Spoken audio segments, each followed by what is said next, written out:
আসসালামু আলাইকুম। কেমন আছেন সবাই? চলে আসলাম পণ্য বিনিময়ের উৎসব নিয়ে আপনাদের সাথে কিছু কথা শেয়ার করতে। প্রথমেই বলছি যে পণ্য বিনিময়ের উৎসব মানেটা কি? আসলে আমি একটি ফেসবুক গ্রুপের মধ্যে ছিলাম বা এখন পর্যন্ত আমি এই ফেসবুক গ্রুপের মধ্যে অ্যাড আছি। তো সেই গ্রুপের মধ্যে একটি পণ্য বিনিময়ের উৎসব ছিল। আসলে একজন উদ্যোক্তা বা একজন বিজনেসম্যান অন্য আরেকটি বিজনেসম্যানের সাথে তার পণ্যগুলো বিনিময় করবে।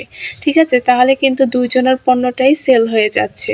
তো সেই উৎসবে ভাবলাম যে আমিও কারোর সাথে পণ্যগুলো বিনিময় করি। তার আগে দেখাচ্ছি যে এটা একটি মাস্ক। আমি কিন্তু এই মাস্কটা এই বেবি ড্রেসের ভিতরেই রেখে দিব যেন আপুটা পেয়ে অনেক বেশি খুশি হয়ে যায়। আর এই মাস্কটা আমি আপুটাকে গিফট করছি। ওনাকে কিন্তু আমি বলিনি যে আমি এই মাস্কটা এই ড্রেসের মধ্যে দিয়ে দিচ্ছি। তারপর চলুন যে পণ্য বিনিময়ের কথাটা আপনাদের সাথে শেয়ার করি। তো পণ্য বিনিময় আমি করার জন্য আমি বেশ কিছু হাতের কাজের বেবি ড্রেসের পিকচার সেই গ্রুপে আপলোড করলাম এবং তারপর আমি বললাম আমি যেহেতু এই হাতের কাজের বেবি ড্রেসগুলো সেল করে থাকি, তো আমি এই গ্রুপের মধ্যে এই পণ্য বিনিময়ের উৎসবে আমি আমার এই বেবি ড্রেসগুলো বিনিময় করতে চাই। যারা যারা বেবি ড্রেসের মাধ্যমে আপনাদের পণ্য বিনিময় করতে চান তারা ইনবক্সে মেসেজ দিবেন। তো এক আপু না অনেক আপুই আমাকে ইনবক্সে মেসেজ দিয়েছিলেন, তাদের পণ্যগুলো আমার পছন্দ হয়নি। তারপর এক আপুর পণ্য আমার পছন্দ হয়েছিল আর আপুটারও আমার একটি বেবি ড্রেস পছন্দ হয়েছিল। তাই আমরা কিন্তু পণ্য বিনিময় করার জন্য প্রস্তুত হয়ে গেলাম। ঠিক আছে? আমারটাও ওনার পছন্দ ছিল, ওনারটাও আমার পছন্দ ছিল। তো ফাইনালি কিন্তু ওনার ড্রেসটা আমার কাছে আসে। আমি আমার ছোট্ট সোনামণিটাকে নিয়ে চলে যাই সেই রাইটারের কাছে আমার পণ্যটা রিসিভ করতে। এবং উনি যেই পার্সেলে করে ওনার পণ্যটা পাঠাচ্ছিলেন, আমি কিন্তু সেই পার্সেলের মধ্যেই আমার পণ্যটা দিয়েছিলাম।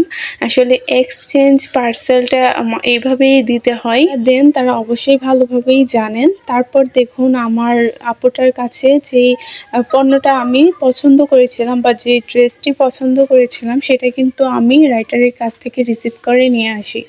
আনার পর একটা জিনিস আমি দেখেছিলাম যে আমি ওনাকে রেড কালারের ড্রেসটা পছন্দ করে বলেছিলাম যে আমি রেড কালারের ড্রেসটি নিব, কিন্তু আপুটা আমাকে খয়েরি কালারের ড্রেস দিয়েছিলেন। তারপর আমি সেই আপুটাকে মেসেজ দিলাম যে আপু আমি তো রেড কালারের ড্রেস পছন্দ করেছিলাম, আপনি তো আমাকে খয়েরি কালারের ড্রেস দিলেন।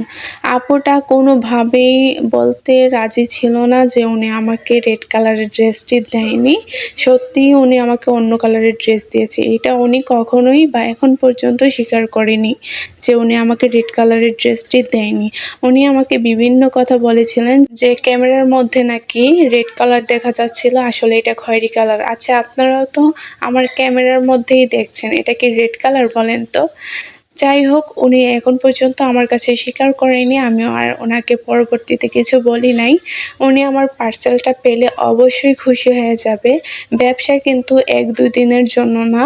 আপনি যদি আমার থেকে কোনো কিছু অর্ডার করেন, আমি যদি আপনাকে অন্য আরেকটি কালারের ড্রেস দেই তাহলে আপনার মনে অবশ্যই কষ্ট হবে, তাই না? যেহেতু আমি রেড কালারের ড্রেসটি পছন্দ করেছিলাম, আমাকে অন্য কালারের ড্রেস দিয়েছে, আমার মনটা একটু তো খারাপ হয়েছেই। আমার কাছে যারা যারা আজ পর্যন্ত ড্রেস অর্ডার করেছে এবং ড্রেসগুলো হাতে পেয়েছে কেউ আমাকে বলতে পারবে না যে আমি অন্য কোনো ড্রেস তাদেরকে দিয়েছি।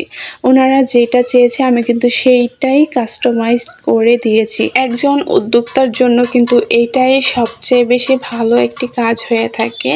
যাই হোক আমি এই ড্রেসের কালারটাও আমার অনেক বেশি পছন্দ হয়েছিল, তাই আমি আপুটাকে আর কিছু বলি নাই। আর জানি না আমার ড্রেসটা পেয়ে আপু কি বলবে। যাই হোক এই ড্রেস এবং ড্রেসের কালারটি আপনাদের কাছে কেমন লেগেছে কমেন্ট করে জানাতে কিন্তু একদমই ভুলবেন না। সবাই ভালো থাকবেন, সুস্থ থাকবেন। আল্লাহ হাফিজ।